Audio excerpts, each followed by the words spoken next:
Hey guys, time to get in on the action for the biggest moments in basketball with Prize Picks, America's #1 fantasy sports app. Just select 2 or more players, pick more or less on their projections, place your entry, and win up to 100 times your money. Right now, Prize Picks will match your first deposit of up to $100. Just download the Prize Picks app and use the code GET100. That's code GET100 on Prize Picks for a first deposit match of up to $100. Prize Picks. Pick more. Pick less. It's that easy. And now, Hangar 56 Media presents Spike's Car Radio, a downloadable cars and coffee, hosted by writer, comedian, and automotive enthusiast Spike Ferriston. Now, here's Spike.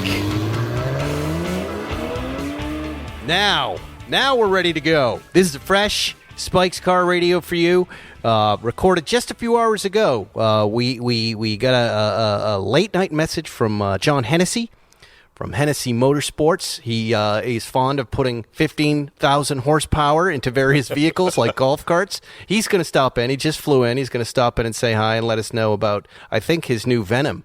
I think it's a V5 Venom.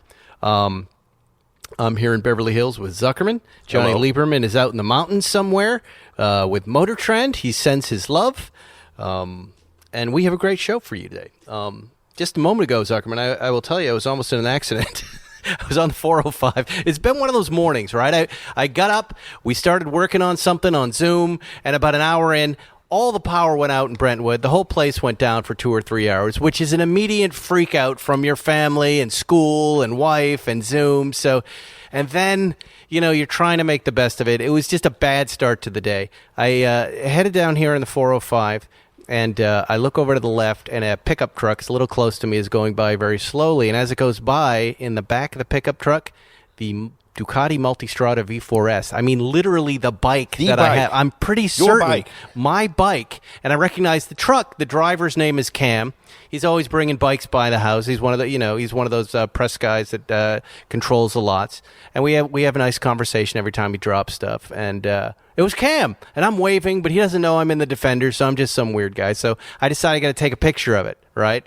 And now I got to text it to Cam, and I'm doing something I don't normally do, which is text and take pictures in the car. I've seen you do it. And guess what happens? You almost killed yourself. I almost. Well, here the Defender, my Land Rover Defender, saved me. The driver's stuff. Everything's moving about 50, 55. The lane I'm in, some moron has decided to stop on the very right-hand side. So you don't expect to be stopping. You're in the flow of traffic. You I'm don't in the expect to flow stop. of traffic, and I'm looking down, and I'm not paying attention. And again, I know this is wrong. The Defender just goes, hits the brakes. I look up, hit the brakes after it, and it saves me from getting in an accident. This is very troubling to me for several reasons. Yes. One, Why? if you had crashed, I wouldn't have to be doing this podcast. I'm very busy. Two, this is going to affect my business as a personal injury lawyer. Are you telling me, Ferriston, that had you not even looked up, had you not hit the brakes, would this thing have prevented an accident all on its own? It prevented the accident all on its own.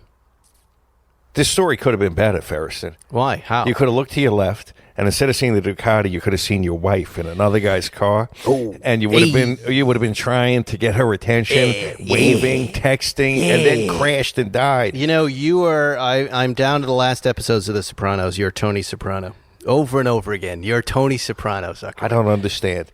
Well, even just a moment ago, you gave one of your employees a taste of the envelope. There was an envelope brought to you. Here you go, wet your beak, with cash in it. And then you just took out a few. Here, take this. And that's Tony Soprano. That's really? What he does. He gets strangers walk in with envelopes of cash, like I just witnessed, and then he gives them a few. Go buy yourself a trinket. That did happen. Okay. Well, you're explaining. I did get an envelope of cash. Yes, and why? I did give the guy a tip. He's put up with a lot. He did. He puts up with this. Is how. But again, you see, from my point of view, where I'm here now, going, God, I can't believe how much of Zuckerman is Tony Soprano. Then that happens. I mean, come on. Well, I want to remind you something. Yes. Okay. And we can look at this as a New Yorker, or we can look at this as a West Coast spiritual person. One must share his toys, Ferriston. You must come from a place of abundance, not a place of fear. Somebody gives you money, you give them back a little bit of money. and then it returns to you. Money must flow. Money must flow. It's like Yes, a vascular it's a simple system. idea. And you must cultivate loyalty and friendship when you have money. You can't be a miser. Don't be a miser, Ferrison. I'm not. I always tip. The flow of money is that's a good speech to give your wife when you're buying a car and or husband. You got to keep this money moving. We are in the stream of commerce here, and all different ways we help each other. Yes, keep the money flowing. But I'm specifically talking about spending the money I agree. Automobiles. And I'm going to say something very important to all of the people listening. Very important. Before I ever qualified for bank loans and lines of credit, there were people in my life who gave me money when I needed it to get into business, and I will always return that favor. Where are the violins? I'm just telling all the cheap motherfuckers out there. Do you know don't that be everybody cheap. now is going to DM you for money? Well, that's what I want you to do. He will just send us your Venmos, your PayPals, and Zuckerman will send you a taste. Well, they'll tell you something. Yeah. I don't have Venmo. I don't have PayPal. I don't have any of these apps. Obviously. You got people handing you envelopes. You know what I like? Something called real money. Real money? Yeah, I like real money. All the fake money, Venmo, all this other business, I don't like it. I like the feel of cash. I've been thinking a lot lately. Do you think drug dealers care about duffel bags of millions of dollars that they've lost or stuck in the side of somebody's house, or say you found one at a dumpster? I'm just asking. If you found, like, say, $10 million in a dumpster in a duffel bag, would you keep it? Of course I would. Even if you assumed it might be what? I money? I would sleep very well at night. Finders keepers, losers weepers. Now, on the other hand, what if the drug dealer will care about every penny because he's a drug dealer? Right. He counts these things. He wants his money. Yes. But the world is filled with treasure, Ferriston. But don't you? Yeah, I agree. It used to be that money would be tracked down in our films and in our books, but now I get the sense there's so much of it. If 10 million were to drop off, that's why the government wants to outlaw cash, because you realize what a thing out. They've got all this money out there. The money equals basically government debt. If I have $100 in my pocket, that means the government owes me $100.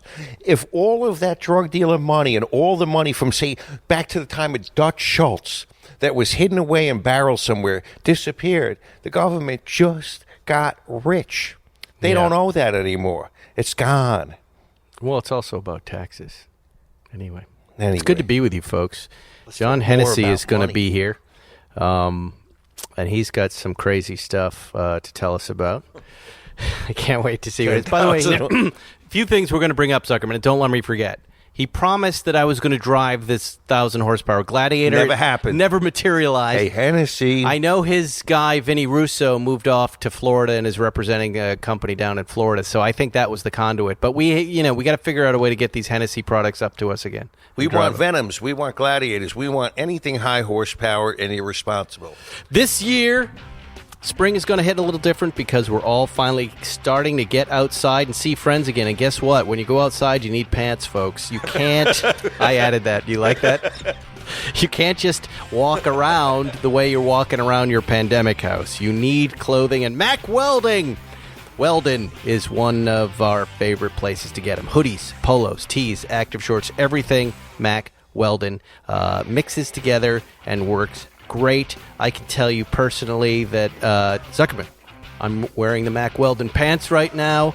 I've worn their polos. I have taken such a deep dive into this company that I am now buying this stuff. I'm paying for it, not just with my host code. I love it because it does everything. As I've said many times before, I can go work out. I can then go to work. I can then come here. It's just great stuff, and I look forward to wearing it every time. I was hoping that lead-in was either going to be for Manscaping or Blue Chew. Now that it's time to go outdoors and see people, you need to be Manscaped and have your Blue Chews. By the way, there's a lot of folks who believe that Blue Chew is the reason that guy didn't unsubscribe to our podcast. Not because Jesus. you said F Jesus. Right. They were saying, how about that Blue Chew? Anyway, MackWeldon.com is the place you want to go. I'm going to get you 20% off your first order, and trust me, guys, I use this stuff. I love them. It's MackWeldon.com /Spike, and enter promo code Spike. MacWeldon.com/Spike. Promo code Spike for 20% off. MacWeldon.com/Spike and use promo code Spike. Here's what I recommend. Polos. And then these I forget what they call these joggers, but go to the joggers. Trust me, you're going to love this stuff. They work like the stuff you can wear in the office and then you can wear in the gym. What's better than that? Loungewear. Yeah. It's not even lounge. They do have that too, and I do wear that. But I'll tell you, whenever I'm doing one of these early morning writing sessions and I get up early, I throw on the Mack Weldons. I throw on the slides, my Adidas slides, in socks. I know, it's horrible. I throw on the polo so it looks professional on the Zoom, and I am so comfortable. There you go, Mack Look Weldon. at We you. love you. Let's talk about this 2020 BMW M8 Gran Coupe. A few weeks back, Johnny Lieberman said he would hook me up with the BMW people to do some press drives. And while he's hogging the M3 and M4 and M2, I got the 2020 BMW M8 Gran Coupe. But fine, it's a year old, whatever.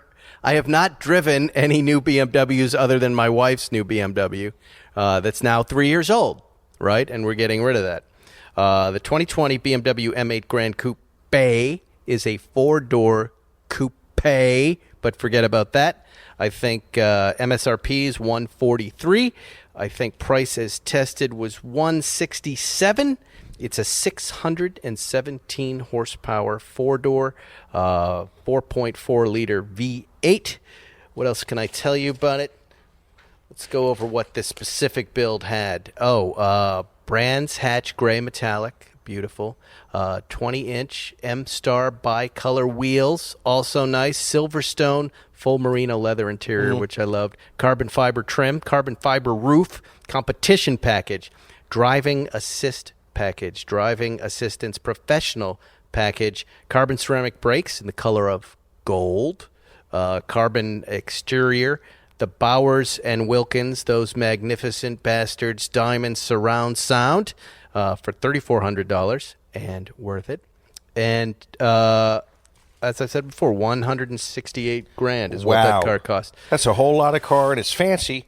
It's visually very nice looking. Yes. Well, let me tell you about my first drive. It was to get vaccinated about an hour away from L.A., and that meant I was hopping on to the 405 and doing, I think, a straight shot, 405 to the 101 for an hour, okay? Normally, you have to pay attention, but I threw on the BMW driver assist. And I wasn't saying you have to pay attention. I was saying normally the driver has to pay attention. I won't pay attention. But I wanted to roll a couple emails. I wanted to make a couple of calls. And so I said, I'll try this stuff. I threw on the automatic steering. They call it BMW driver assist. It was great. I set the adaptive cruise control for 85, but it would go behind the car in front of me. And so I was averaging like 67 miles an hour. Do you have to look where you're going? You don't. And here's what I wanted to talk about, okay? This is, I mean, and maybe some of the other systems work as well as this. This worked really well. If you imagine a car in a lane, sometimes with these things, and I won't mention the manufacturers, they tend to go left and right and ping off the lines, zigzagging almost. The BMW stayed right in the middle. I was able to control the distance between the car in front of me, and I felt, it was like about a car, 2 car lengths behind the car in front of me, cruising at 67. You throw up Waze on your CarPlay, wireless CarPlay, instantly talks to it. I've got my numbers, I've got everything I want there on that screen without having to do anything. Touch screen, so I can touch them. Waze is telling me I will be there in 45 minutes, which is perfect. And suddenly I was, in a chauffeured experience. This is a self-driving car, you're telling me. It's driver assist. So it You make it sound like it takes no input from you. It wants input for you. So if I were to take my hands off the wheel, first of all, I took my feet forward, right? Off the pedals in a more comfortable seating position. I'm already winning at that point. Secondly, if you take your hands off the steering wheel, a little yellow thing flashes, and then eventually it goes, put it back on. So you rest your hand on the steering wheel, right? But what you can do after you're looking around going, can I trust this? You can trust it on the highway. And I was able to kind of turn and do a couple things, and look, and everything worked fine. We hit a little bit of traffic, slowed right down to 5 miles an hour, then back up to 65 plus.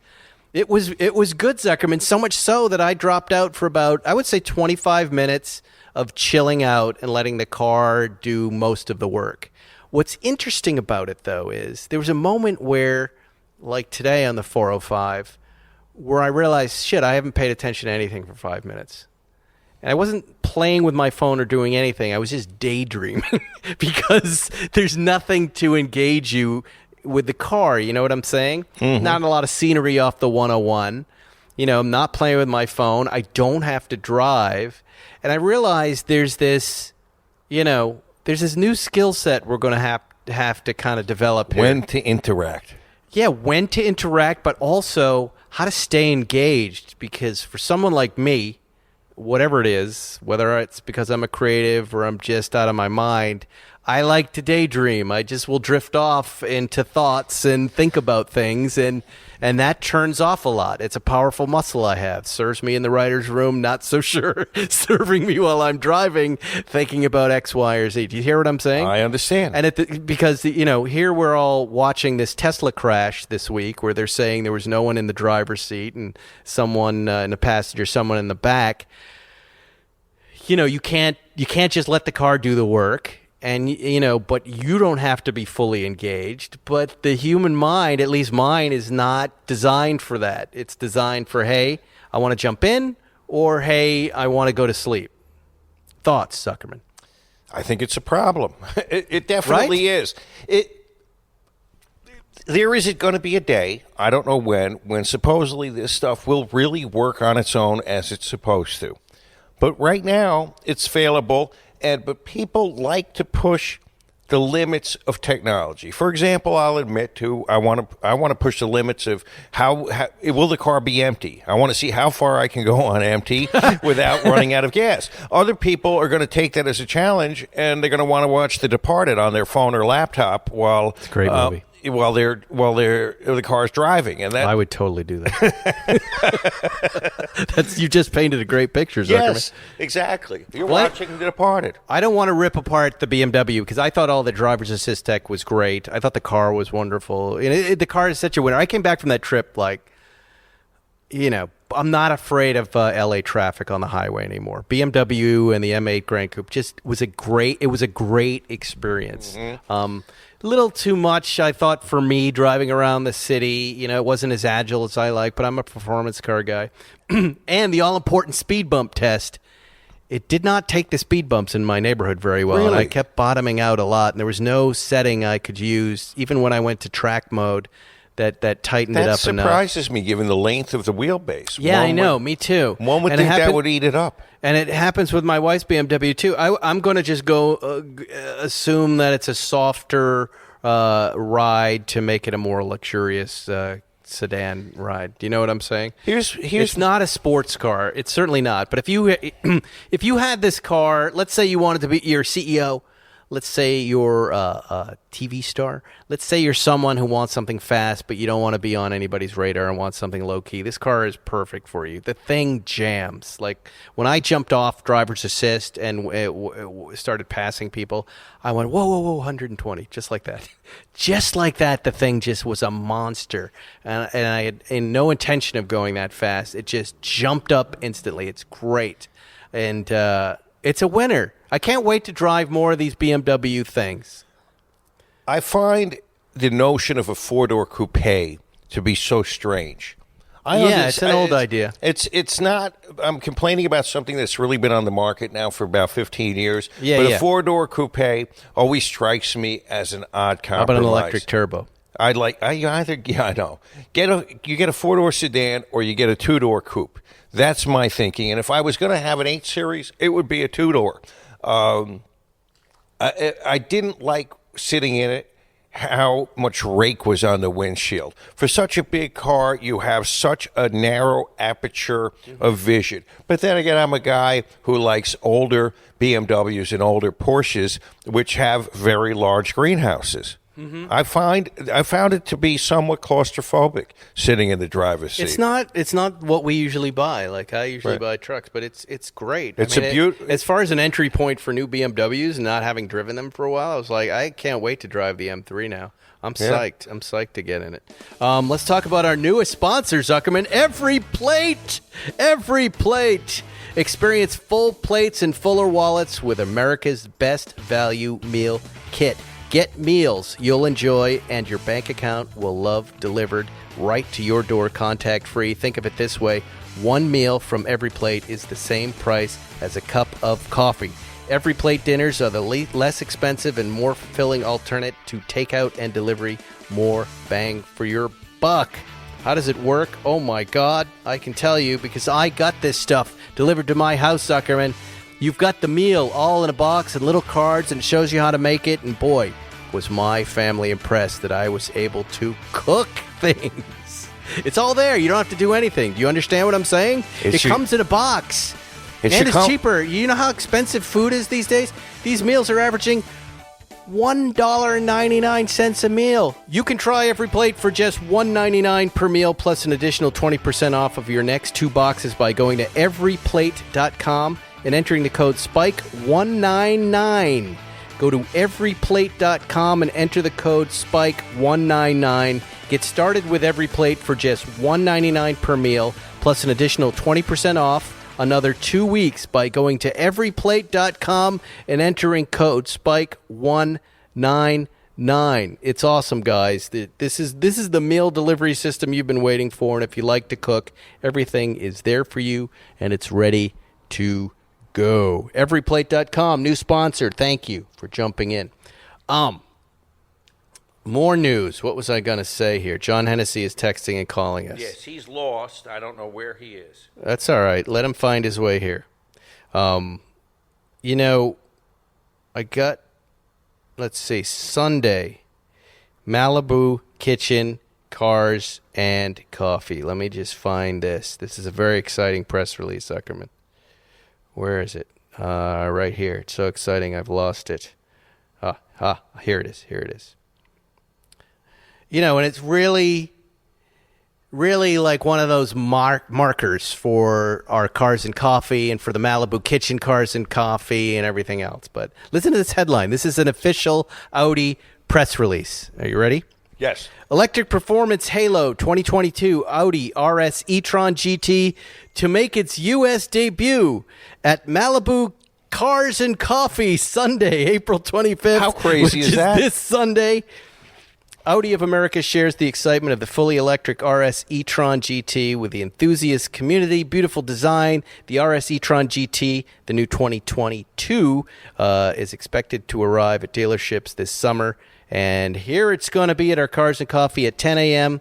At the Malibu Kitchen at the Malibu Country Mart. Come down and check it out. They're saying please wear a mask and social distance, of course. Pretty exciting. e-tron GT produces 470 horsepower. It's their all-electric platform, though, right? How can it have horsepower? Whatever. 800-volt electrical architecture. That means it charges very quickly. But look at that. Look at how far we've come, Zuckerman. But there's really no such thing as Malibu Cars and Coffee. It's not real. It's real, and it's not real. We are the organizers, and we are not the organizers. There is no organized principle there. There's none. There's no such thing as Malibu Cars. If you Googled Malibu Cars and Coffee, nothing would come up. Though Audi knew to reach out to me to make it happen. And here you are. But somehow, I'm only a facilitator. I'm only a facilitator of getting it there. They need to give me some cars. Huh? Well, how come they don't recognize me with cars? I want some Who's cars. That? Audi, any of these car manufacturers. I'm going to start complaining. That can happen. We can give make me some that cars. happen. You know how we'll do that? We'll do that through Johnny Lieberman. Yeah. But what do you want to drive? Think of what you want to drive first. When they're giving Tom Segura McLarens, then it's all over. They're giving him a McLaren? Yeah. Farrah hooked him up. Really? Yeah. I want a McLaren. I want a fancy BMW. I want a fancy Porsche. I want a fancy Benz. Benz. You didn't want to drive the M8. I want to drive the M8 two-door. What? Well, I'll just get the M3 and then I'll hand it off to you. Okay. We'll split the time in it. Okay, fair enough. I'll just tell them to put you on the loan. That's easy enough. The idea of driving something after Lieberman's driven it, I don't know. That's the hard part. Yes. But I think they clean them and defartify the seats. Yeah, fart-soaked seats. Ugh. Lieber farts. I will say I'm a little annoyed at the folks at Porsche for not handing off this new GT3 to us to drive before. What the an likes insult. of some of the clowns A that true have been insult. in it so far. And I say that with peace and love, but Matt Farah gets the new GT3 before us. Everybody. He's not a Porsche guy. I mean, God, why not give it to the manager of my local Subway first? Give the janitor a tie and call him the boss. That's what's going on here. Yeah. Why not hand it off to the, the donut shop guy? Mr. Min. You saw what he did to that Safari 911, right? Oof. Porsche, you saw what he did. And you're giving him a car Now, and not us? In Porsche's defense, let me take up both sides of this. They did bring it to me and Jerry while we were working out at the hangar before anybody else had seen it. So in Porsche's defense, they did kind of bring it by, but they didn't let us drive it. Turn that dinging off, please. It's Hennessey's looking for us. Well, let him look. This is like a scavenger hunt. It'll be fun for him. You would think he could find his way to money. A guy like him. He'd be like a truffle pig, sniffing it out. But by the way, speaking of the cars and coffee, just one more thing about it, one program note. It appears to be the lots are all open now. The health department has stopped, as I predicted they would. We don't really have much of an outbreak here anymore, and the city is about to open up. And they have officers there to make sure people behave, and we support that, actually. We don't want the loud Lamborghini guys revving their engines and everything else. And we'll be out there. Mr. Leno will be out there at 10 o'clock on Sunday. We'll have the folks from Audi. And it's possible I may have the GT3 with me. Really? It's possible. I don't know. I think Porsche caught wind of, not this moment ago, this complaining I just did, but the fact that Audi was stepping in, and I think they got a little This could be a big deal. Yeah. They need to give us money, Ferriston. Where's the money? This is all a hobby, Zuckerman. This is our hobby. Money is my hobby, too. I like money. You don't like money? What's that? You don't like money? I love money. All right, we're going to bring John in a minute. Let's do an ad for our next new sponsor, Pandora. You know, it wants to know what family means to me. We have Mother's Day coming up, right? And we have moms, and we have wives, and we have partners. And it's just not easy to express such a profound relationship. When your connection with mom is stronger than words, tell her you love her with the love captured in Pandora jewelry. And then it says, if you are a mother, share your motherhood experiences. Zuckerman, you're the closest mother we have. It's a different kind of mother. Real motherfucker. Don't say that, please. But I do know, guys, we're all, we're all sweating it out. We're struggling how to keep them quiet. Figure out what to get for our wives and for our moms and everything else. They have different style, and it's really hard to guess. You need some good jewelry. You need something great, and Pandora is going to hook you up. Let me see where the rest of this is here. Oh, here they are. They have a weird website, but you got to go check them out. us.pandora.net. Of course, /Spike911 you want to put in us.pandora.net/Spike911 and they are going to help you out. They have high quality jewelry. They have in-store pickups if you happen to live near one of the place. Where's the rest of this ad? Guys, you got to remember, Mother's Day is kind of like going into the tiger cage with a hungry tiger. You need to have some red meat to throw at the beast so that you are not annihilated. And that is this product that Ferriston is telling you about. This will be the last time we have Pandora as a sponsor. Jewelry that can be customized to fit all styles and personalities. You can express connection that's stronger than words with symbols of love and gratitude such as hearts, infinite symbols, angel wings, and family trees, which remind us how special mothers are. They have a ton of stuff. I actually went online to check them out. They have a lot of quality jewelry, earrings, necklaces, the whole deal. And guess what? It is affordable. So check it out. us.pandora.net, us.pandora.net /Spike911. Let's see. Shop online or in store between 4/22 and 4/26 and receive a bonus gift with your $150 Pandora jewelry purchase. Purchase a limited edition sterling silver bangle. Bonus gift, Zuckerman. You get a bonus gift. Bone us. God. Blue Chew's never coming back, by the way. They're never coming back, nor is the guy. There's John Hennessey. Now, we're talking. You just have to pay attention, Mr. Hennessey. Rock and roll. Sit down. Pick up a mic. All right, yeah. You know, What's up, sports fans? here, sit over there. Sit over there. Yep, and that one right over there. There you go. My contact. All right. Zuckerman, I was just going to bring up, said, fuck Jesus a few weeks ago, and we lost one of our listeners. Don't say that. Well, you have to understand the context of this, dear friend. What was the context? Because I don't even remember. Oh, but by the way, so you saw me put it on Instagram stories, right? Right. The fans could not have been more entertained. They thought it was have to very understand funny. This. I'm the Hebrew element of this podcast here, and you know the So Hebrew this was history. Easter? The Hebrew history has never been very good, and after Jesus comes along, it's been downhill. It was more of the same, but worse. And so this guy really. You know, guys. he could be your God, but for us, it hasn't gone that well. What are you doing to John? I thought this Look was at supposed him. to be about cars. This is about cars. Where's my Quattro Sport Coupe? Yes. Are you taking good care of that for me? I'm trying to. Okay. I'm trying. So I apologize to anyone who I offended, but you have to feel the soul here. You know, things haven't gone that well for us.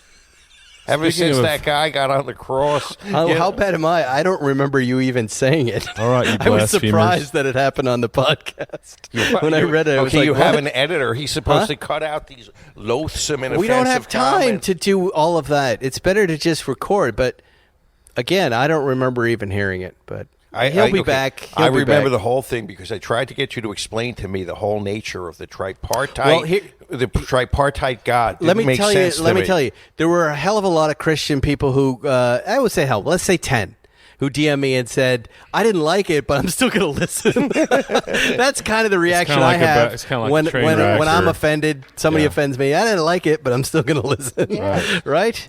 Yeah. I wish please the world everyone. could adopt the comedy writer point of view, which is You try stuff. no, you can't be offended. If you're trying to make people laugh, it's Unless really you're not. Kramer. What's that? Unless you're, what was the Oh, mic? well, we won't know that. What do you mean? He's That talking wasn't in about- a comedy writer's room. That was out in a comedy club, and it was horrifying. That was different. So you can cross the line. Is that what you're saying?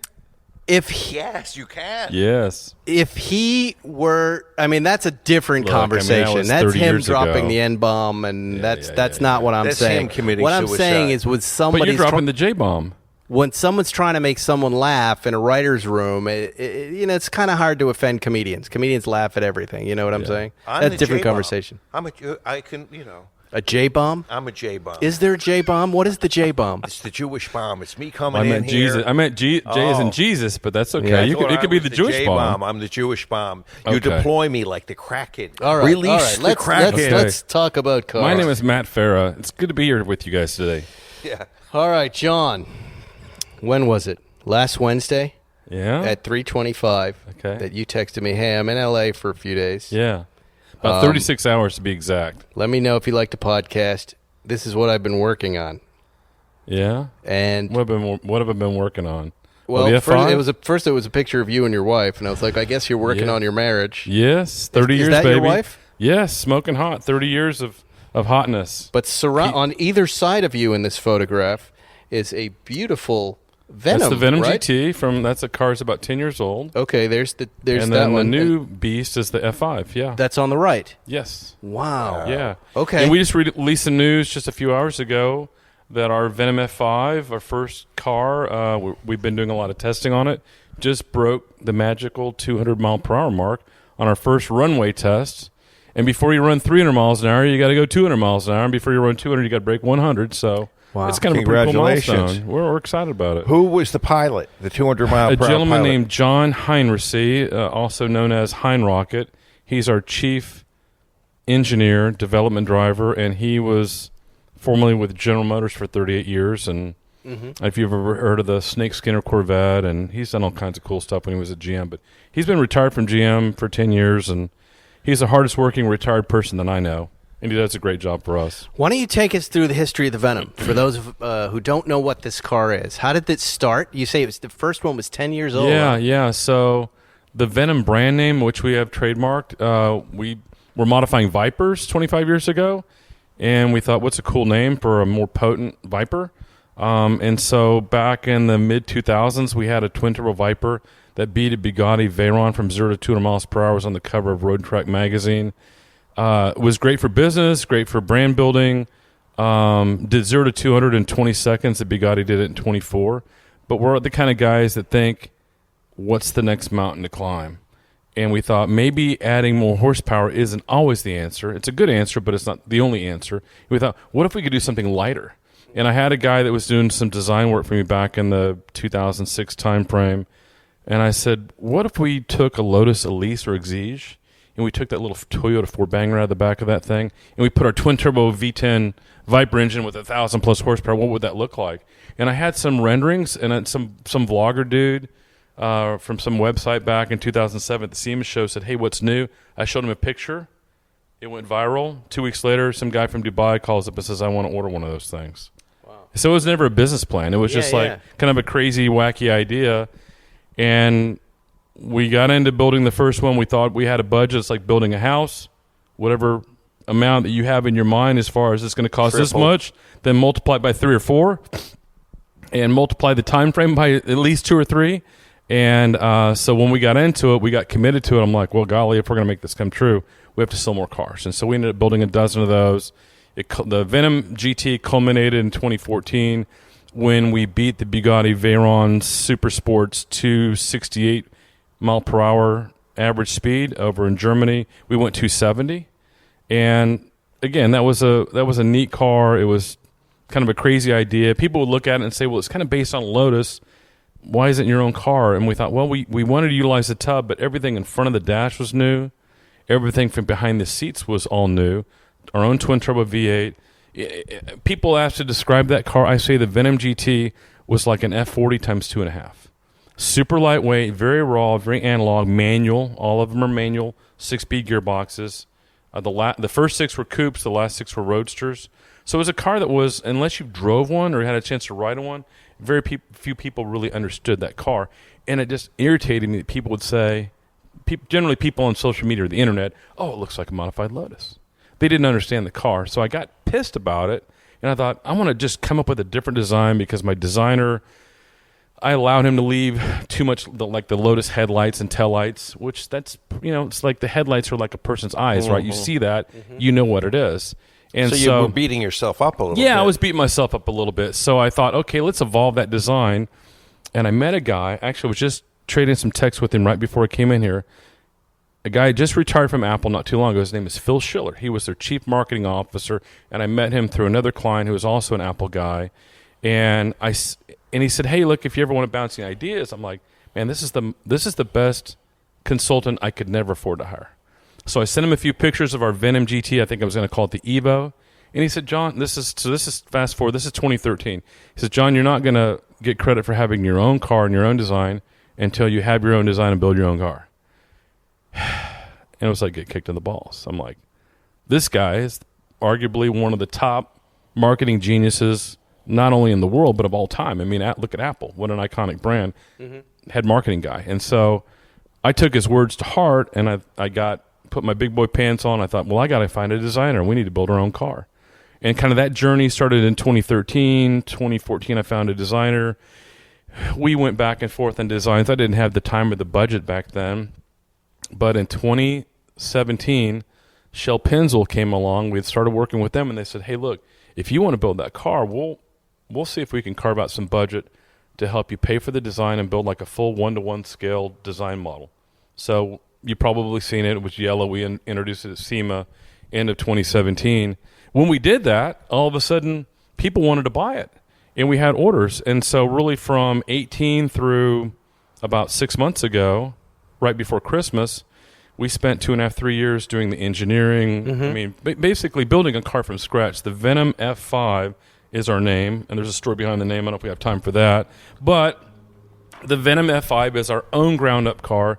It has over 3,000 brand-new bespoke, built from scratch parts. Wow. And How hard is it to build your own it's crazy. car? It's like saying I'm going to start, Preston Tucker, I'm going to start my own car company. Now, Right. we have some experience in the space in that we've been modifying cars now for 30 years. But going from being a car tuner to a car manufacturer, It's like going from the tailor that fixes the cuff of your pants to building the whole suit. Yeah, I mean, if I knew then what I know now, both in terms of time commitment, just stuff that we would have to overcome. We had to fit it. I mean, I'm not crying the blues about COVID because everybody's got a COVID sad story, right? But I mean, we're trying to finish a car during a pandemic, and a lot of our engineering, a lot of our suppliers are based in Silverstone, England. So for 2.5 years, I was going back and forth over there every 6 weeks and working with my guys over there, working with my guys in Texas. For the last year, there was no going over there. We trying to manage an 8-figure project by Zoom and team meetings. Right. So it has its own really funky story and cool customers and Shell Pennzoil and people that have believed in us.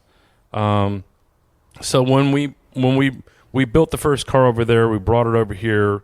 We do all the powertrain work in Texas, a lot of the mechanicals, the assembly. We built our own factory to build these cars.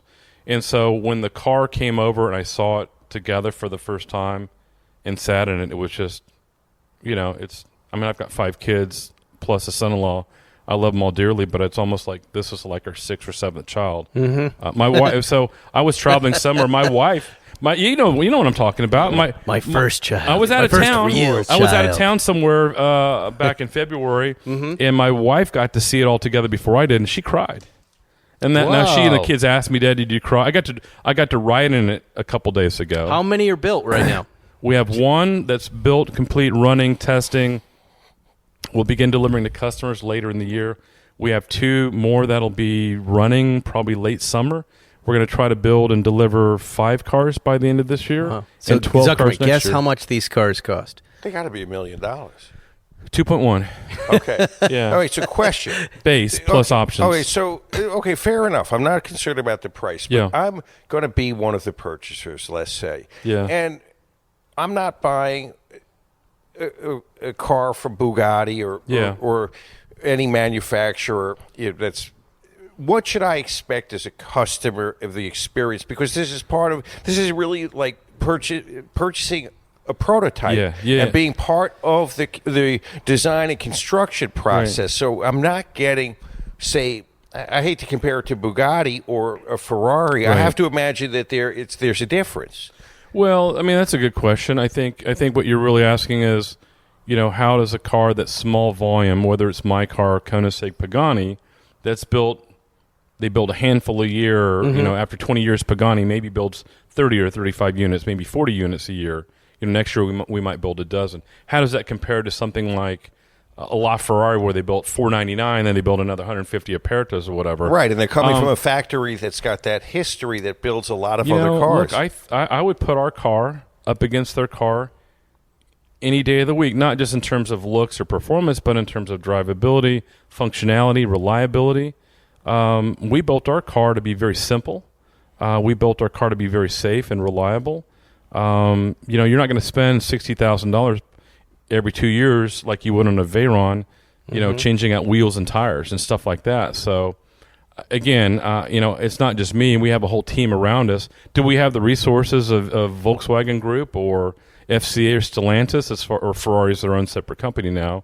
No, we don't. But I think that we can. In that sphere of car, here's what this car is about.